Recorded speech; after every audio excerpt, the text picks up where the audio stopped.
Hello আসসালামু আলাইকুম everyone, আমি স্বর্ণা। আজকে অনেক দিন পর চলে এসেছি একটি ব্লগ নিয়ে। আজকে আমি এসেছি ময়মনসিংহ কৃষি বিশ্ববিদ্যালয়, যেটাকে বলা হয় বাংলাদেশ কৃষি বিশ্ববিদ্যালয়। আমরা এসেছি এই কৃষি বিশ্ববিদ্যালয়ের কোন জায়গায় গিয়ে আজকে ভিডিও করছি, দেখতে থাকেন।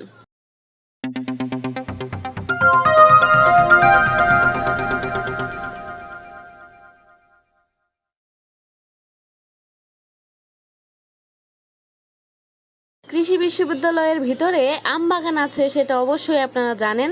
যারা এই ময়মনসিংহের বাসিন্দা তারা অবশ্যই এখানে এসেছেন। কৃষি বিশ্ববিদ্যালয়ের রাস্তা দিয়ে ঢুকতেই এই আম বাগানটি দেখা যায় এবং দূর থেকে দেখা যায় অনেকগুলো সুপারি গাছ, এমনকি সুপারি বাগান, যেটি এই আম বাগানের ভিতর দিয়ে যেতে হয়। ওই যে ভিডিওতে দেখা যাচ্ছে যে সুপারি বাগানও আছে। চারপাশে সবুজ ধান ক্ষেত, মাছ দিয়ে রাস্তা, আর সেই রাস্তার দুই পাশে বড় বড় আম গাছ। সেই আম গাছগুলোতে আম নেই, কিন্তু আম গাছ তো আছে। যখন আমের সিজন তখন আম ধরে অনেক, এমনকি পাকা আমগুলো যখন থাকে তখন দেখতে খুবই ভালো লাগে। এই আম বাগানের পুরোটা রাস্তা জুড়ে দুই পাশে আম গাছ, দেখতে খুবই সুন্দর লাগে। আপনারা দেখতেই পাচ্ছেন কতটা মনোরম পরিবেশ। এ জায়গায় কিন্তু অনেক লোকজন আসে, আপনার ভিডিওতে দেখতে পাবেন যে কত লোকজন আসে এখানে, এমনকি পরিবেশটা কেমন।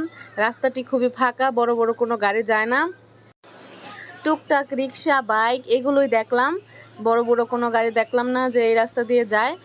কৃষি বিশ্ববিদ্যালয়ে যাওয়ার প্রথমেই এইদিকে এই জায়গাটি আমরা কিছু ছবি তুললাম, কিছু ভিডিও করলাম। যেহেতু রোদ ছিল তাই আমাদের ছবিগুলো ভিডিওগুলো খুবই ভালো হয়েছে। এই যে আমার ভাগ্নি সাথী, সেও গাড়ির উপরে উঠে খুব ভাবসাব শুরু করলো, কিছু ভিডিও করলো। এমনিতে রোদের সময় আসলে কিন্তু আমার ছবি ভিডিও সব কিছুই ভালো ওঠে, আর এমনি ঘুরতে আসলে সন্ধ্যার দিকে আসবেন তাহলে ভালো লাগবে।